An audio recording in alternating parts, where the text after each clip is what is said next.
Hey, hello everybody. I'm back again. This time we're going to focus on something a little different. Trying to do that every time we revisit each other in these circumstances, and I'm checking off the little list that we made on our first meeting of things we might like to accomplish during this time when we're apart. And one of you mentioned that you'd like to learn how to read music, so I think it's a really, really good thing for a musician to know how to read music. I mean, it kind of makes sense when you say it that way. And it's something that will, enlighten you to how music works, how it's constructed, how it's put together. I'm a big, big proponent of it, and I know that's not necessary to be a great musician to read music, but it really is helpful. And if any of you decide to go to music school later on in your life, you're gonna have to learn to do it anyway. So I'm going to explain to you what I teach from when I teach to read music, and typically most of my guitar students at Blue Eagle or Hocking are using this program also. And I use a 105-year-old method. It's sort of a classical guitar music method called the Carcassi method, and it's a man named Santisteban compiled a bunch of Carcassi's exercises and preludes and things. And the book that I use is something my mother found in a thrift store. It's 105 years old. It's out of print, so it's not illegal for me to scan it. And I've scanned all these documents, and I'm using them to teach people in other aspects of my life how to read music. And I'm going to use it to teach you to read music. Okay.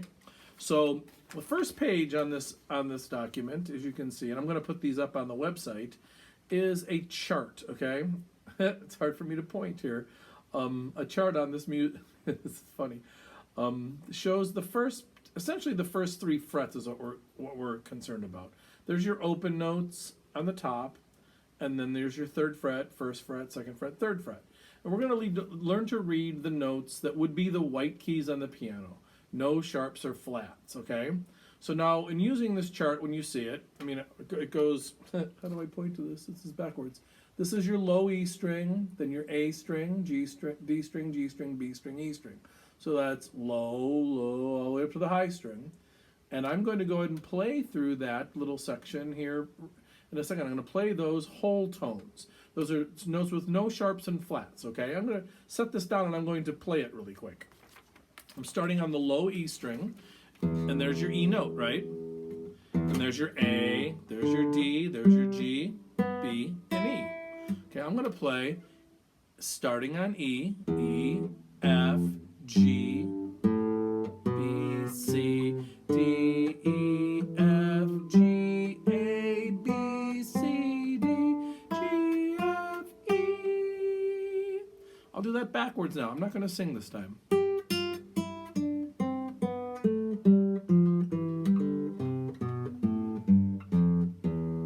Those are the whole tones on the guitar. Those are natural tones.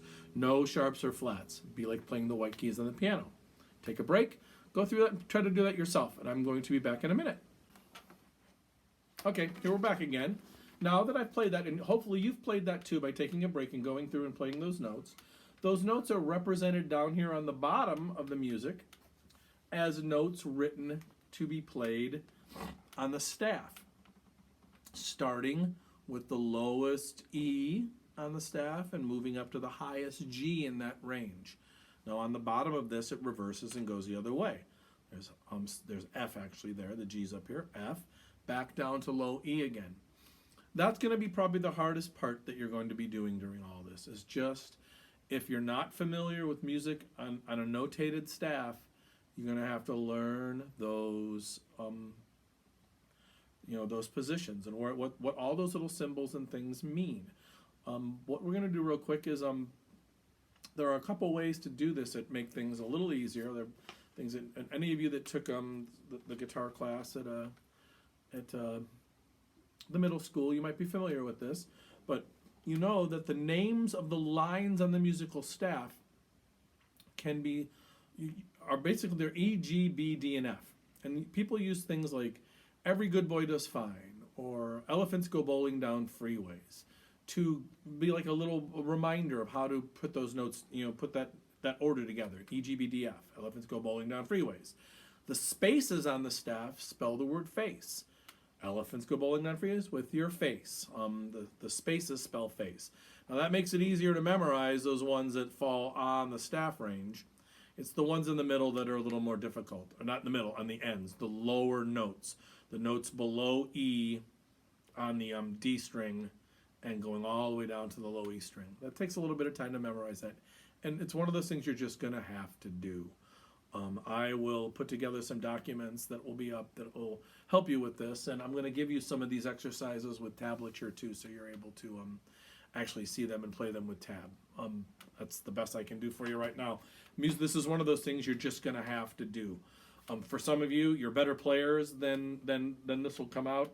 That you're better able to play the guitar. This is almost seem like you're going backwards a little bit to get to this point. But remember, you're acquiring knowledge. You're not. This isn't a technique or a skill. It's a new piece of knowledge for you to use as a musician. All right. Okay. On this page, which will be on our little document drop that you'll be able to get on Google Drive, there are a couple of exercises that I think are important. There's one on the top that is essentially an ascending thirds exercise and descending thirds exercise. Now, I'm going to go ahead and play this one on the top really quick. Not all of it, because that'll take a lot of our time. But I want you to get the gist of what it's supposed to sound like, okay?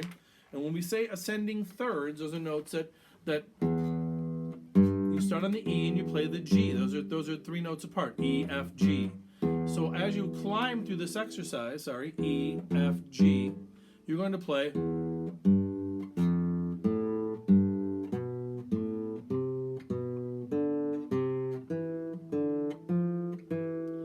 as you can see, you're climbing up. And now when you get to the top of this, you're going to be playing this.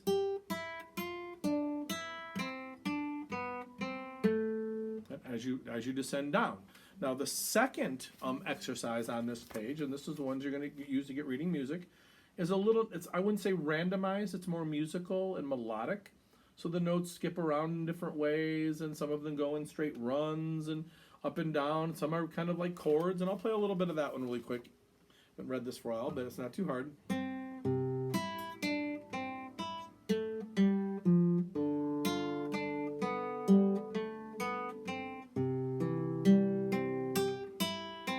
That's the first line to that exercise. I would expect you to just slowly but surely get yourself used to playing these exercises, okay? And after that, we're going to throw you straight into the gist of the book. Now, I'm going to ease you in and allow you to use tablature, which I'll provide for you, but the sooner you don't read the tab, the better you're going to be able to do this, okay? Hold on. Now, after you learn how to read the notes on the staff, now, I'm not expecting you to do this perfect. I'm not a really, really good sight reader. I can't sit down and just fire off a piece of music right away. But the nice thing to be able to do is to sit down and learn a piece of music, even if it takes you some time. But just to know how to do it is the important thing. And what's going to happen now, eventually, is I'll try to hold this up in a cool way. I have this entire page of music tablatured, okay? The prelude. Now, the method that I use is very well organized. You end up playing a scale, in this case it's the key of C, an exercise in the key of C, a prelude in the key of C, which is a chord-based thing. Hi, there's my face. A chord-based thing in the key of C, and then a small little piece of music in the key of C. I have all of these tablatured out, and I'll be able to give those to you. Now, what I'm going to do is I'm going to stop each time for a moment. I'm going to play each one of these for you, and you'll have them to begin practicing with. All right? Here is the scale of C major.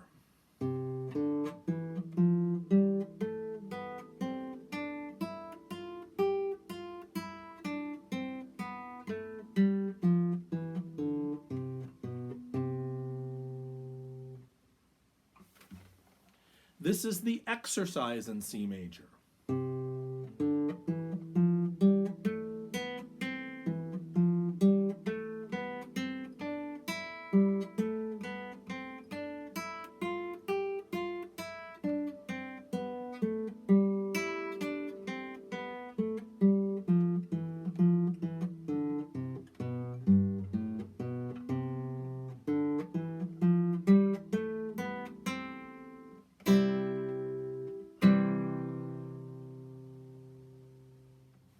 Now I'm going to play the prelude in C major for you. And this is based on chords, and this gives us a good opportunity to talk about music theory too eventually once you learn this. But the tablature that you'll get to go along with this has the chords written on the top of it, and they'll be helpful to you. But basically, it's just the chords and the key. See, there's one small slight change in here, so you'll hear it when it comes along. It's a augmented. One of the chords is altered to create an A7 chord before we go to a D minor later. It's kind of cool.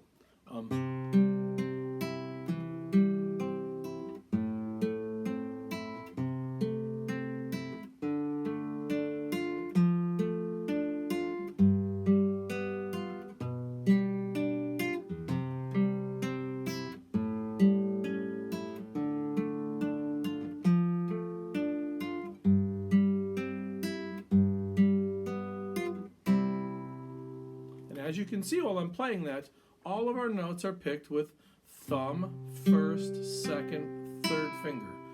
Every chord group that you're going to play is played the same way.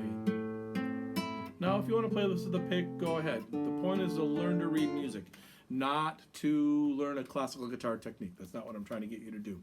I will include other documents on the on our little sight reading section too, so you can try out some other things. Now, the piece that we play, the first piece is called an andante, and I do have a tablature for that too. And I'm probably going to play it through for you without the repeats in the music, so that just for the sake of being brief. But there's two sections of this song. Typically, you repeat the first section, and then you repeat the second section. And I'll give you the names of those. I'll tell you where that break takes place, and you probably should be able to hear it. So, here we go. Whoops. I'm back. I wanted to make sure that I could play this without mistakes. So here is your andante. This is the piece on the final piece on the page of music that has the key of C. So here we go.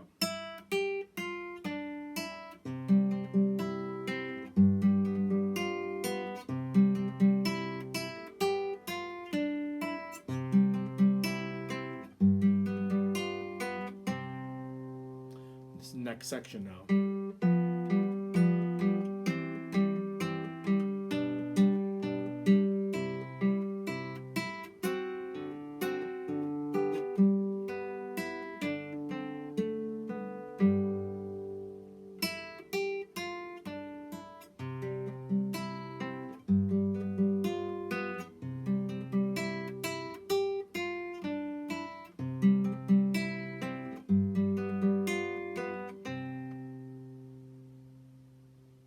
Okay, so that's the four pieces that are on this particular page of music. Now this book it moves from key to key, and the pieces get more difficult as you go, and I'll provide all those for you eventually if you continue on doing this. This will not be easy for you at first because you're learning a completely new way to look at music. I mean, a lot of you can play really good and have great intuitions, but this is a new step. And it's going to feel like a step backwards. I caution to use that word because you're not stepping backwards, you're just learning something new. And you're going to go a little slower to get, to progress from one end to the other. I would strongly encourage you to do this. I mean, not just the people that asked to learn how to do this better, but all of you, because reading music is just a nice skill to have.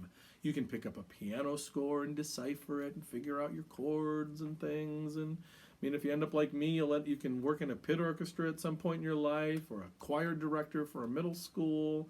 I've done all kinds of jobs where I've had to read music on the guitar, and I consider it to be a major benefit. So I hope that you find this useful and helpful, and I'm going to try to encourage Adam Remnant to open up some sort of pathways so we can dialogue about this, because I know it's going to be a little difficult at first for some of you to be able to do this, but I don't think it will with practice. Like everything else, you got to spend some time on it and work hard. All right, I'll see you guys on Thursday. Bye.